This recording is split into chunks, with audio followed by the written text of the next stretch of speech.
éclairer et projeter l'avenir des Daara.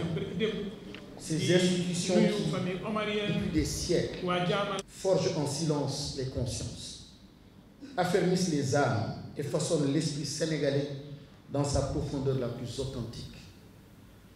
Parler d'éducation selon le modèle Daara, ce n'est pas seulement parler de mémorisation ou de récitation de Coran, c'est parler de discipline, d'endurance, de résilience. C'est parler d'un apprentissage où l'on forme l'homme avant d'armer le citoyen, où l'on éveille à la patience, à la rigueur, à la maîtrise de soi. C'est parler de civisme, de patriotisme et de spiritualité. En vérité, parler des Daara, c'est remettre au cœur de notre projet de société la question centrale de l'éducation aux valeurs. Ces valeurs qui nous manquent tant et que l'on cherche souvent ailleurs, alors qu'elles ont toujours été là. L'éducation des Daara, c'est aussi une école du savoir devenir, un espace où le caractère se forge, où l'humilité se cultive, où la capacité à faire, à créer, à servir se développe au fil des jours. Derrière les savoirs disciplinaires transmis se trament aussi des savoir-faire, des savoir-être et bien souvent des compétences professionnelles que notre temps redécouvre avec admiration. Alors posons la question en toute sincérité. Le modèle des Daara ne serait-il pas au fond le vrai modèle? Un modèle à revisiter, à revitaliser, à revaloriser, non pour le figer, mais pour en révéler la puissance civilisatrice et sa fécondité pour l'avenir. À l'heure où l'on parle de gisements de pétrole, de gaz, d'or ou de zircon, n'oublions pas que le plus précieux des gisements du Sénégal est ailleurs. Il est dans le cœur des hommes et des femmes qui, dans le silence des Daara, ont su transmettre la lumière du Coran.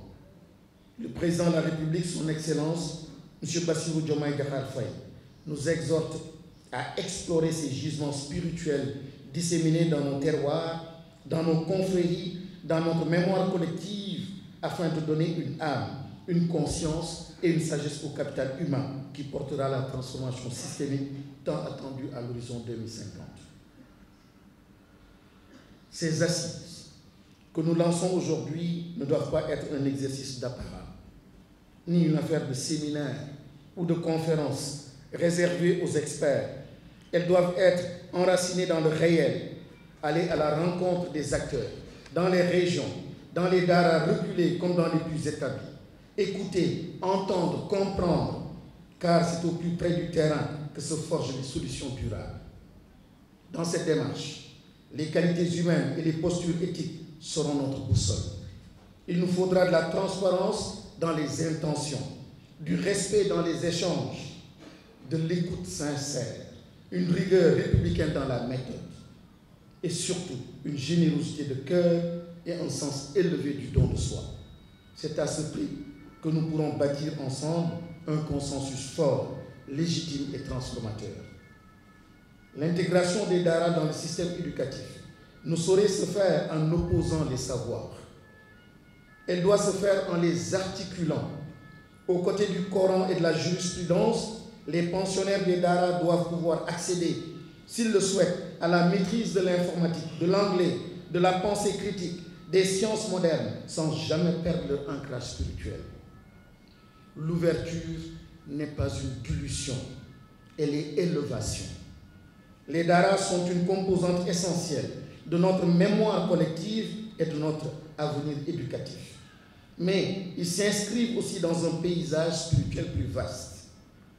En réaffirmant aujourd'hui notre engagement envers les Daara, le gouvernement agit avec la même volonté d'équité et de reconnaissance à l'égard de toutes les formes d'éducation religieuse présentes sur notre territoire.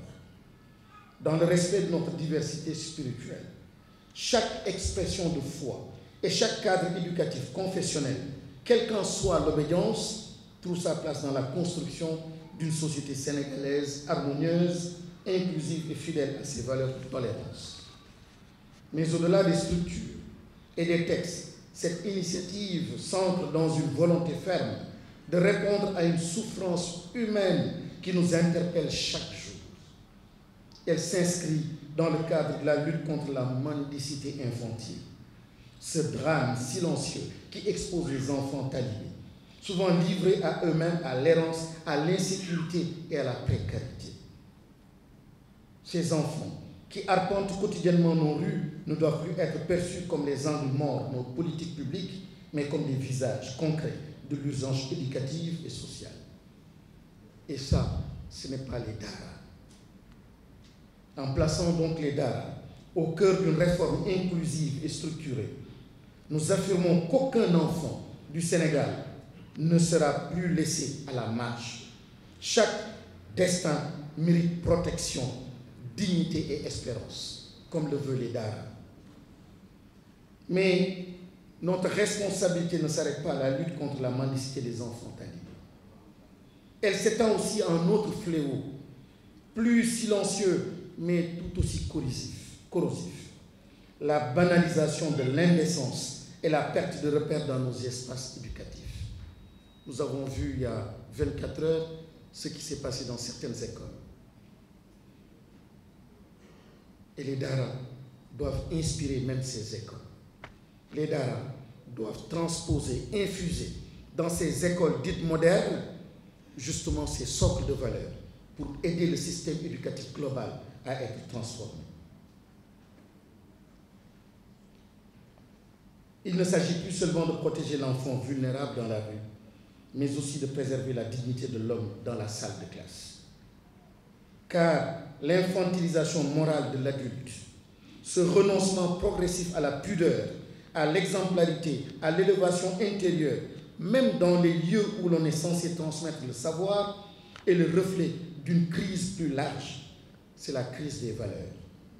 En réinvestissant les daara dans le projet éducatif national, en les plaçant au cœur d'une vision de transformation, nous ne corrigeons pas seulement les déséquilibres structurels, nous réintroduisons un souffle moral, une exigence éthique, un langage du cœur qui manque cruellement à nos écoles. C'est d'ailleurs le Coran lui-même qui nous rappelle cette vocation profonde de l'éducation. Lis au nom de ton Seigneur qui a créé Iqra, Bismi Rabbika alladhi khalaq. Et pour ceux qui cherchent les degrés de l'excellence, la parole divine est sans équivoque.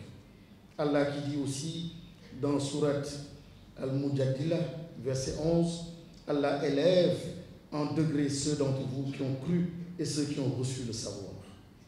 Je voudrais ici saluer avec gratitude profonde les borom daara, les ndey daara, les ndongo daara, les généreux et discrets mécènes, les familles religieuses, tous ces gardiens de la lumière qui, sans relâche, ont porté le flambeau de l'éducation spirituelle. Que leur sacrifice silencieux soit reconnu à leur juste mesure. Qu'Allah subhanahu wa ta'ala continue de faire fructifier leurs œuvres. Aujourd'hui, nous entamons un processus. Il sera exigeant. Il exigera en effet lucidité, clairvoyance, équité. Mais il est à notre portée. Si nous restons